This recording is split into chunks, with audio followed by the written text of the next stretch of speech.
जी, सम्मानीय राजीव भट्टाचार्य जी, संसद में मेरे साथी और हमारे नॉर्थ ईस्ट के संगठन का कार्य देख रहे हमारे वरिष्ठ साथी श्री संबित पात्रा जी, हमारी लोकसभा की सांसद बहन श्रीमती कीर्ति देव वर्मा जी, हमारे प्रभारी पूर्व में सांसद मेरे साथी डॉक्टर राजदीप राय जी, हमारे संगठन मंत्री सम्माननीय रविंद्र राजू जी, समस्त मंत्रीगण के हमारे मंत्रिमंडल के हमारे सभी मंत्रीगण, हमारे समस्त विधायकगण जो दाहिनी तरफ बैठे हैं और हमारे प्रदेश के पदाधिकारीगण और यहां इतनी बड़ी संख्या में आए हुए देवी और सज्जनों, सभी के नमस्कार। केमन आছেন? ভালো, धन्यवाद। मित्रों, जब मैं त्रिपुरा की धरती पर आया हूं तो सबसे पहले मैं मां त्रिपुरा सुंदरी के चरणों में नमन करके अपनी बात को प्रारंभ करता हूं। माता का आशीर्वाद त्रिपुरा की धरती को, हमारे सभी वासियों को, भाई और बहनों को माता त्रिपुरा सुंदरी का आशीर्वाद मिले, ऐसी मैं भगवान से कामना करता हूं। साथ ही साथ आपने मानिक शाह जी के नेतृत्व में और मोदी जी के आशीर्वाद से अपने कार्यकाल का 2 वर्ष पूरा किया है और ये 2 वर्ष और पिछले 5 वर्ष जो यहां शासन भारतीय जनता पार्टी का रहा है, आज के दिन मैं आप सबको अनेक शुभेच्छा, सभी को मेरी ओर से शुभेच्छा, बहुत बहुत बधाई। मेरा यह सौभाग्य है कि मुझे आज इस पावन धरती पर आने का सौभाग्य मिला और इस कार्यक्रम से जुड़ने का सौभाग्य मिला। जो मैं जोश देख रहा हूं, जो मैं उत्साह देख रहा हूं, जो मैं उमंग देख रहा हूं, जहां तक नजर जाती है मुझे त्रिपुरा की जनता दिख रही है। यह उत्साह जो मैं देख रहा हूं वो मुझे आश्वस्त कर रहा है कि डॉक्टर मानिक शाह के नेतृत्व में चलने वाली सरकार त्रिपुरा की जनता की आवाज बन गई है। इसके लिए मैं बहुत बहुत बधाई देता हूं। मित्रों, मैं यहां यह भी कहना चाहता हूं और लोकसभा के चुनाव के बाद मुझे आने का यह पहला मौका मिला है।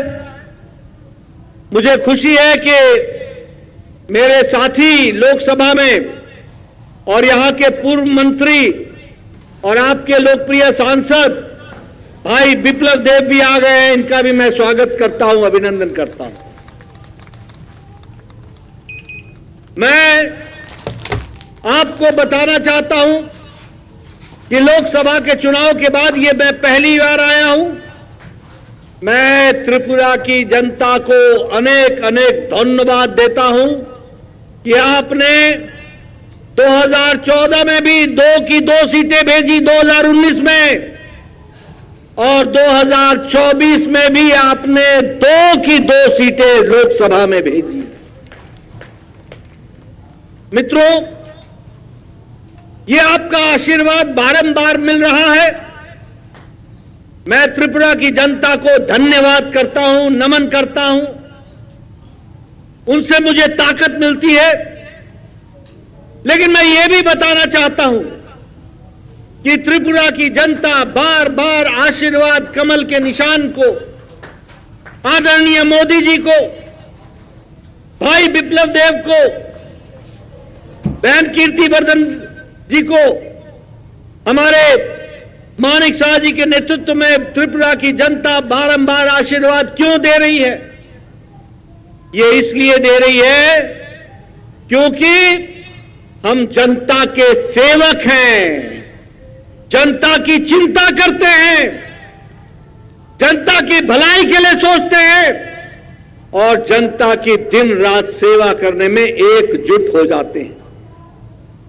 जमीनी स्तर पर, ग्रास रूट लेवल पर हम लास्ट माइल डिलीवरी देते हैं, लास्ट माइल डिलीवरी। हमारी नीतियां कागजों में नहीं होती हैं, हमारी नीतियां सचिवालय के फाइलों में बंद नहीं होती हैं, हमारी नीतियां त्रिपुरा की धरती पर आम आदमी को लाभ देने के लिए लगती हैं। और इसीलिए हम बार बार कहते हैं, सत्ता हमारा लक्ष्य नहीं है, सत्ता हमारा ध्येय नहीं है, सेवा हमारा ध्येय है और सत्ता सेवा का माध्यम है और सत्ता का उपयोग करना सेवा के लिए हम उपयोग करते हैं। और इसीलिए आज प्रधानमंत्री मोदी जी तीसरी बार लगातार सरकार में विराजमान है, उनके नेतृत्व में वो प्रधान सेवक के रूप में देश की सेवा कर रहे हैं, प्रधान सेवक के रूप में। और इसीलिए हमको समझना चाहिए कि प्रधान सेवक प्रधानमंत्री मोदी जी किस तरीके से काम कर रहे हैं। मैं यहां आपके माध्यम से त्रिपुरा की जनता को बताना चाहता हूं और याद दिलाना चाहता हूं, एक समय में ये पत्रकार बंधु जो बैठे हैं ये लिखा करते थे anti incumbency, anti incumbency, anti incumbency, यानी हम असंतुष्ट हैं, हम खुश नहीं हैं, हम नहीं चाहते हैं कि सरकार दोबारा आए। लेकिन मोदी जी के आने के बाद भारत की राजनीति की संस्कृति बदल गई और बदलने के साथ साथ आज भारत की और त्रिपुरा की जनता एंटी इनकम्बेंसी नहीं बोलती, प्रो इनकम्बेंसी बोलती है, प्रो इनकम्बेंसी बोलती है। और प्रो इनकम्बेंसी का मतलब होता है हम संतुष्ट हैं, हम चाहते हैं कि मोदी जी की सरकार, शाह जी की सरकार एक बार नहीं बारंबार आए और बारंबार कमल खिले। इस बात को हमको याद रखना चाहिए।